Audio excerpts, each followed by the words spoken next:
Des médicaments comprimés, des médicaments en piqûre qui ne sont pas de l'insuline, quels sont tous les traitements du diabète et comment agissent chacun de ces médicaments. Et si vous écoutez bien, vous comprendrez aussi d'où viennent les médicaments contre l'obésité. Bonjour tout le monde, bienvenue sur Charles.co, votre chaîne YouTube. Aujourd'hui, je vais vous parler des différents médicaments du diabète. Vous verrez qu'il y a une des classes des médicaments qui est utilisée aussi dans les traitements de l'obésité, mais on va comprendre tout ça. Je vais aussi vous expliquer comment chaque médicament agit et pourquoi des fois on va les combiner. Avant de commencer, permettez-moi de faire les 2 rappels habituels, de vous abonner, de commenter. Faites vivre cette chaîne, c'est votre chaîne et je suis ravi de voir que notre communauté grandit. Et deuxième rappel, c'est que Charles.co n'est pas juste une chaîne YouTube, c'est aussi un site de téléconsultation sur lequel il y a des médecins spécialisés, comme par exemple des médecins spécialisés en endocrinologie ou nutrition, mais spécialisés surtout dans l'obésité. Si vous relevez d'une obésité qui nécessite un traitement médicamenteux, surtout ne restez pas seul, il y a des solutions. Et maintenant, il y a aussi les téléconsultations qui facilitent l'accès. Et vous avez aussi le programme Body Reset, qui est un programme dans lequel on apprend plein de conseils nutritionnels,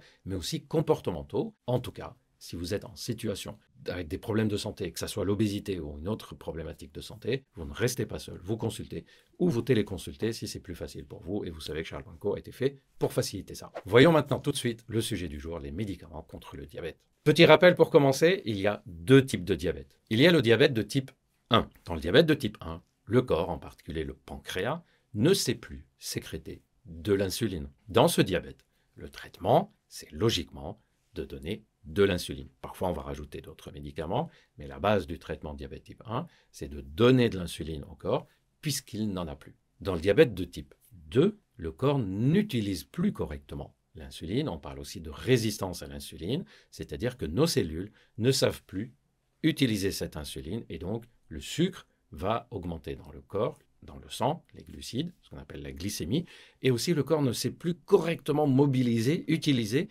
ses ressources de sucre dans le corps. Et là, on va mettre des médicaments qui agissent à plusieurs niveaux. Les voici. Premier médicament, la metformine. C'est souvent le médicament de base par lequel on commence dans la plupart des cas. Quel est l'effet de la metformine? Elle a 2 effets. Elle diminue la sécrétion de sucre par le foie, donc le sucre va moins augmenter dans le sang, et surtout, elle diminue la résistance à l'insuline, c'est-à-dire qu'elle va faire de sorte que le corps utilise mieux l'insuline que notre propre pancréas sécrète. Numéro 2, les inhibiteurs de la DPP4. Ces médicaments vont inhiber, c'est-à-dire empêcher l'action d'une enzyme qui s'appelle DPP4.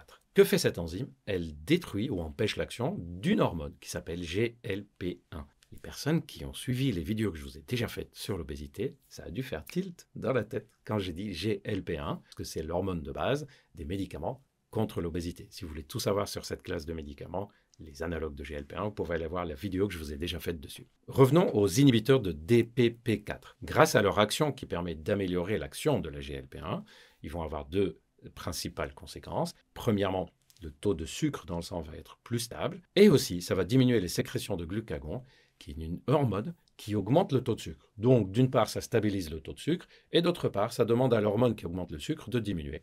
Au total, on va avoir moins de pics de glycémie dans le sang. Troisième classe, il y a les inhibiteurs de la SGLT2. Qu'est-ce que c'est que cette molécule? Alors ça va agir au niveau des reins. Qu'est-ce que le rein vient faire dans le diabète? Le rein est un organe incroyablement formidable qui a plein de rôles. Je vous ai déjà fait une vidéo sur tous les rôles du rein, à quoi il sert, et aussi sur les signes qu'il ne faut pas méconnaître quand on a un problème rénal. Là, on va s'intéresser surtout à un rôle dans le rein. Il y a des molécules, ou plutôt des récepteurs dans les reins, qui font de sorte que, quand le sang arrive, ils vont reprendre le sucre qui est dans le sang pour le remettre dans le corps, donc dans le sang. Ils vont réabsorber le sucre pour continuer à avoir du sucre. Ces médicaments, les inhibiteurs de SGLT2, ils vont dire à ces travailleurs dans le rein, non, non, non, non, surtout ne travaillez plus, ne travaillez plus. Résultat, le sucre ne sera pas remis dans le sang, mais il sera éliminé dans les urines. Donc, ça va favoriser l'élimination du sucre par le corps, ce qui fait qu'on a le taux de sucre qui est plus facile à équilibrer. Et on arrive à la 4e classe de médicaments, qui est les analogues de GLP1, qui ont été des médicaments utilisés donc surtout au début et encore beaucoup dans le diabète. Ils ont 3 principaux effets. Premièrement, ils équilibrent le taux de sucre dans le sang après le repas, c'est-à-dire en dehors des repas, on ne va pas avoir un effet majeur sur le sucre. Par contre, dès qu'il y a un repas, dès qu'on a mangé quelque chose, on ne va plus avoir un pic de sucre. Donc, on ne va pas avoir une montée importante qui nécessite des sécrétions importantes d'insuline. Ça agit aussi sur les sécrétions de glucagon et ça agit aussi à deux autres niveaux. Et c'est aussi pour ça que ça a été utilisé maintenant dans le traitement de l'obésité. Ça diminue la sensation de faim et améliore la sensation de satiété. C'est-à-dire quand on mange, on n'a plus cette sensation qu'on doit manger encore plus et on a rapidement faim et on n'a pas faim 2-3 heures après. Et aussi, ça ralentit la vidange avec laquelle l'estomac et les intestins se vident, ce qui fait que plusieurs heures après le repas, on a encore l'impression qu'on sort de table, ce qui fait qu'on a moins envie de grignoter, etc.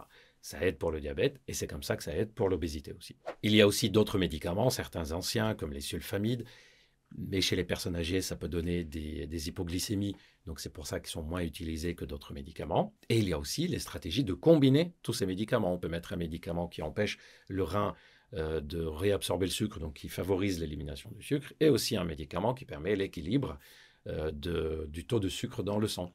On peut mettre un médicament qui améliore l'utilisation du sucre dans le corps, et en même temps un médicament qui diminue les sécrétions de glucagon, etc. Donc on peut parfois les combiner. Et chez certaines personnes qui ont un diabète de type 2, le corps arrive à une situation où c'est épuisé, l'équilibre du sucre est très difficile à obtenir, où le corps n'a quasiment plus de ressources d'insuline, et donc l'insuline peut être utilisée parfois chez des personnes qui ont un diabète de type 2. Quel est le traitement qu'il faut toujours mettre en place quand on a du diabète? Ce n'est pas un médicament, ce sont des changements de mode de vie, en particulier deux choses. Perte de poids, il y a des études récentes qui ont montré que pour chaque 1% de poids qu'on perd quand on est en obésité, on diminue de plus de 2% le risque d'avoir du diabète, ou plutôt on améliore le risque de guérison du diabète. C'est-à-dire quelqu'un qui est en diabète de type 2, en perdant du poids, augmente ses chances de ne plus avoir du diabète. Et il y a d'autres études qui ont montré que le fait de traiter l'obésité peut diminuer de 30% le risque de développer un diabète. Donc, on agit sur l'obésité, soit par des règles diététiques, soit en faisant des programmes comme le programme Body Reset sur le site charles.co, soit si on arrive dans une obésité maladie chronique au sens médical. Je vous ai déjà fait des vidéos qui expliquent ce que c'est l'obésité médicale. On consulte ou on téléconsulte pour avoir un traitement adapté pour cette obésité. Ça peut être un facteur